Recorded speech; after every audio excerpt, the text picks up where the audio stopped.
सर्वेषां कृते नमो नमः। अद्य वयं पठामः सुभाषितानि पाठस्य श्लोकानाम् अर्थः।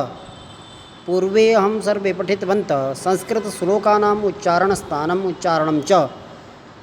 सर्वे भ्राता भगिनी सर्वे श्लोकानाम् उच्चारणं कृत्वा स्मरणमपि कुर्वन्तु। केचन छात्राः स्मरणं कृत्वा मां प्रति एक लघु संदेश माध्यमेन श्लोकानां कंठस्थीकरणम भी प्रेषितवन्तः। यानी मेरा कहने का तात्पर्य है, आप लोगों ने इन श्लोकों को पढ़ा होगा, उच्चारण ठीक से किया होगा, जिसको दिक्कत आ रही थी उसने पूछा भी है, और कुछ भैया बहनों ने सारे श्लोक याद करके मुझ तक पहुँचाए भी है कि हमें याद हो गया। तो ऐसे ही सभी भैया बहनों को ये सारे श्लोक याद होने हैं, पर कई बार पढ़ने पर उसका उच्चारण करने पर कंठस्थ होंगे। तो आज मैं इस वीडियो के माध्यम से हिंदी अर्थ बताऊंगा, देखेंगे ध्यान से। और जहाँ हिंदी अर्थ समझ में नहीं आएगा तो आप व्यक्तिगत भी पूछ सकते हैं। पूछने में किसी भी प्रकार का कोई संकोच नहीं करना है। यह मैं कक्षाओं में भी कहते आया हूँ और इस वीडियो के माध्यम से भी मैं कहते रहा हूँ कि पूछने में संकोच नहीं करना चाहिए। आलस्यमी मनुष्याणां शरीरस्थो महान् रिपु न सत्युद्यम समो बंधु कृत्वा यम नावसीदति। स्पष्ट है, आलस्यम ही मनुष्याणाम, आलस्यम ही मनुष्याणाम शरीरस्थो महान रिपु। रिपु बोलते हैं शत्रु। मनुष्याणाम मनुष्यों का, शरीरस्थो मनुष्य के शरीर का महान शत्रु है। सब जानते हैं क्या चीज़ है, आलस्य। आलस्य ही मनुष्य के शरीर का सबसे भयंकर सबसे बड़ा शत्रु है, और जिसे आप सबसे ज़्यादा अपना मित्र समझते हैं।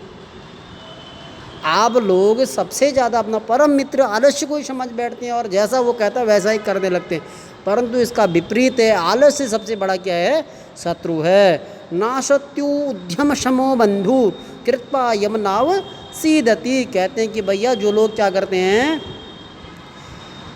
अपनी नासत्यो उद्यम, उद्यम से बंधु मित्रता करते हैं, कृत्वा यम नाव सीदति, वो कभी भी किसी प्रकार से दुखी नहीं रहते हैं। अवसीदति ना अवसीदति, दुखी नहीं रहते, कष्टवान नहीं रहते हैं। कहते हैं कि जो अपने परिश्रम से, परिश्रम को, मेहनत को बंद मतलब सका बनाते हैं, या परिश्रम करते हैं, मेहनत करते हैं, ऐसा करने पर वो किसी प्रकार से कभी भी दुखी नहीं रहते। भाई आलस्य शरीर का महान शत्रु है। जो परिश्रम से बंधु करते हैं, मित्रता करते हैं, वो कभी भी किसी प्रकार से दुखी नहीं रहते हैं। अगला श्लोक है, गुणी गुणम वेति न वेति निर्गुणो बलि बलम वेति न वेति निर्बलौ पीको वसंत स गुणम न वासय करी च सिंह से बलम न मूषकौ। अर्थात समानता बताई गई है इस श्लोक में। कहा गया है कि गुणी गुणम वेति मतलब जानना, न वेति नहीं जानते हैं, निर्गुण। गुणवान जो है, जैसे जो व्यक्ति गुणवान होगा भाई उसे निर्गुणों के विषय में क्या पता होगा। जो व्यक्ति सदैव मीठे भोज्य पदार्थों को खाता होगा उसे नमकीन के विषय में क्या पता। अब जो मीठे खाएगा उसे खट्टे के स्वाद के विषय में क्या पता। तो वही बात यहाँ कहते हैं, गुणी गुणम वेति, जो गुणवान है अपने गुणों को जानता है, न वेति निर्गुणों, अर्थात निर्गुणों को, वो निर्गुण व्यक्तियों के साथ उसका कोई संपर्क है तो वो जानता भी नहीं निर्गुणों को। बली बलम वेति न वेति निर्बला। अब बलवान है, बलवान व्यक्ति क्या करेगा, बल को जानेगा। न वेति निर्बला, वो निर्बल को नहीं जानेगा। तीसरी पंक्ति में कहते हैं, पीको वसंतश्च गुणम न वायस। पीको, पीको मतलब वसंतश का, वसंत का गुण कौन जाते हैं, कोयल जानते हैं। गुणम न वायस, कौवे को क्या पता भाई, कौवे के तो सदैव सारो 12 महीने समान है, वर्षा आ जाए चाहे बसंत आ जाए चाहे शिशिर आ जाए। तो कहते पीको वसंत गुणम न वायस। भाई कोयल बसंत के गुण को जानती है, कौवा बसंत के गुण को नहीं जानता है। करी च सिंहस्य, करी कहते हैं हाथी को, करी च सिंहस्य बलम न मूषक। भाई कहते हैं हाथी क्या करता है, शेर की ताकत को समझ सकता है, बलम न मूषक, परंतु चूहे की ताकत को नहीं समझ सकता, या चूहे को कुछ समझता है नहीं। तो कहने का अर्थ इसमें यही है कि हमें गुणवान व्यक्ति को गुणों, अपनी गुण गुणवान व्यक्ति गुणों को जानता है, निर्गुण को नहीं जानता है। बलवान बल को जानता है, निर्बलता को नहीं जानता है। बसंत का गुण कोयल जानती है, कौवा नहीं जानता है। हाथी शेर की गुण को या शेर की ताकत को पहचानता है, बल्कि चूहे की ताकत को नहीं पहचानता है। तीसरा श्लोक है, बहुत अच्छा श्लोक है। निमित्तमुद्दिश्य हि यो प्रकोप्यति ध्रुवं ततश्चापगमे प्रसीदति अकारणद्वेषे मनस्सु यस्य वै कथं जनस्तं परितोषिष्यति।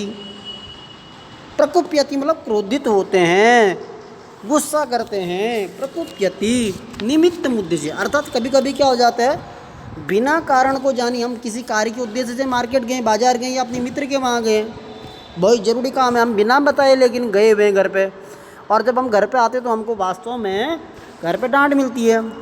डांट क्यों मिलती है? कारण आपका उद्देश्य ठीक था, लेकिन आपने अपने जाने के उद्देश्य को नहीं बताया था।